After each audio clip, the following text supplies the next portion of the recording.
They'd have loved you. They'd have loved you. Mm. So, tell me about your biggest show. Like your big, the most memorable show. And when I say biggest, it doesn't have to be like the biggest crowd. Memorable your most show. memorable show. Tell me about yours. Woo! Well, there are actually two that come to mind, I guess. Of course, my very first show was important to me. You know, I didn't start singing until like this, until I was 47, 46. I'd always sang in church, and I never sang outside of church because you go to hell on a bobsled when you sing outside of church. And so I had never done anything like that before, and I had been singing at you remember the Gladewater Opry? I do. Okay. Mm-hmm. So I had done some stuff at the Gladewater Opry, and one of the gals that was there, she played keyboard, and so she asked me to come out and sing in her band at the Sandbar. You ever been to the Sandbar? Yeah. Sandbar is an interesting little spot. Very cool dive. Very cool. I've seen more boobs than. Listen. Yep. There is so much happening at the Sandbar. Yep. It wasn't voluntary. I mean, it was everywhere. It was like New Orleans. It's everywhere. Yeah. It's everywhere you don't want to be. And so, anyway. Good people. Good people. I'm not bashing on Not them. bad people. Hell of a good time. It was just there was a lot going on. There's a lot going on. Yeah. There's a lot of happiness A happening. lot of happiness. But Lots of happiness. And a little every now and then. Yeah. You know. Yeah. So it does happen. It so does. To the best. But anyway, she asked me to come sing. I did that with her for a little bit, and then remember Darby Warren? I know. Darby Warren picked me up, and I sang with him for a little bit, and then I went through a really tough few years in a relationship, Yeah.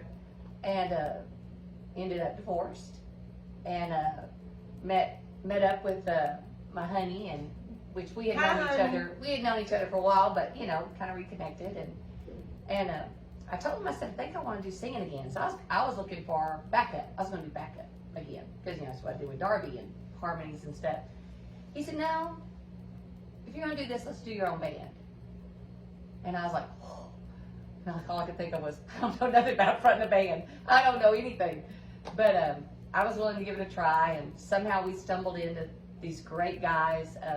My first bandmates were Ron Havilar, who was my bass player forever, and then Skip Rivas, who passed away just recently, I guess within the last year, and then Keith Haley. And I started out with them, and then it just kind of morphed. But our very first gig was the Gray County Fair. And Darby Warren was playing, and he asked me to come and sing with him, and I said, sure. And he said, Kim, I don't know what I'm going to do. I don't. At that time, it was a 3-hour thing. Yeah. And he said, I don't have 3 hours of music. And I was like, well, kind of working on this band, and we could do an hour. Yeah. And he said, okay. So I got my guys together, and we literally like threw together an hour of music, and that was our very first gig. And then I think the one that was probably the most memorable was we played at Jackson's Theater in Gladewater, which used to be the Gladewater Opry. Mm-hmm.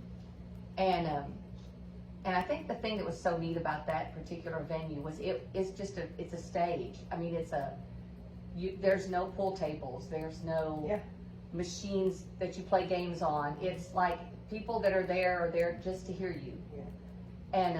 And so we did a 2-hour set and sold tickets, and the people came, and it wasn't a huge crowd, but just the lights and the whole atmosphere of being in that kind of theater, and the stage was up off the ground, and you entered from the back. It was just so cool.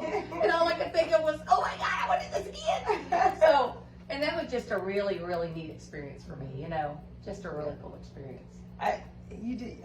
Oh man, you tugged on some heartstrings with that story, because you know I was a gospel singer. Yeah. All through my 20s, I was a gospel singer. I never even graced a bar. First bar I ever went to was I was 18, and the second time I was like 32. I was 40-something when I went back to the bar. So it's like I was so late to the game. I've been singing in front of audiences, you know, since I was 12 years old. Yeah. I mean, I've been doing it, you know. Yeah. Forever. Yeah. Yeah. You know, I wasn't scared of it. I mean, that's what I've always wanted to do. That's me too. And you tugged on some heartstrings Yeah. there, because I tell people now, I'm like, I'm too old to be famous. I am too. But you know what? As long as I'm famous in a regional area or in famous in a small town, is what I tell There you people, go. know? Everybody got famous in the small town. That's right. That's right. But you know, I'm proud of you. Well, thank you, my love. No, I really Proud of you too. This is why I'm glad we were the first ones to do this. I know. Yeah. I know. Yeah. Well, you know, when I started doing this and I wanted to do blues music, you know, I recognized that in East Texas, in this area, you know, country's king, you know, and rock is king, so to speak. And so I knew blues was going to be a challenge. I knew it wasn't going to be, you know, everybody's cup of tea. But in all honesty, you have your blues, but you fit so well with all these venues. Yeah. Well, we try to do a blending. You do. We do try to do a blending. Yeah. You do. Of course, I love Motown and things. So, I'm sorry, I hit a ball. I'm sorry. I mean, okay. Squirrel? I'm having a moment. God bless America. You said squeaky, my brain went where it doesn't need to go. But anyway. The wanger. But anyway, I know hell. I don't know what I was talking about. God bless America. Well, you had to put your kids and your grandma's away. Go ahead. Which kids and grandma's away. You're not squeaky. You said you were going to put warnings on this, right? Yes. Okay. Listen, I'll share this with you. I can remember when I got my tubes tied after my fourth child. And God, it took 4. Yeah, 4. And I was 40 something when I had it done. Yeah. And so anyway, I got my tubes tied, and I remember one time I was sick, and a friend of mine said, "You don't think you're pregnant, are you?" I said, "No, I'm disconnected. I'm just a squeaky sex toy." Oh, she was like, goodness. "Okay." Oh my God, I love that much. That was at church, I might add. Yeah. So, you know. Hey. You know, what can I say? Baptist, aren't you? Negative, Ghost Rider. No. I'm holiness. I'm Assembly of God, Pentecostal. Tongue talking. Really? Yes, ma'am. Tambourine, hand me a flag. I'm up and down the aisle. You must be more on the newer. Yeah. Like, We're not the dress and no makeup. No makeup, yeah. As a matter of fact, that's why it shocked me when you said that. my mother grew up singing in honky tonks in Bridgelands. Nice. Yeah, Mama Kate. Mama Kate. Would stand her up on the table and she'd say, "Now, Teresa Donnette, you sing for the people now," just like that. I sound just like her, by the way.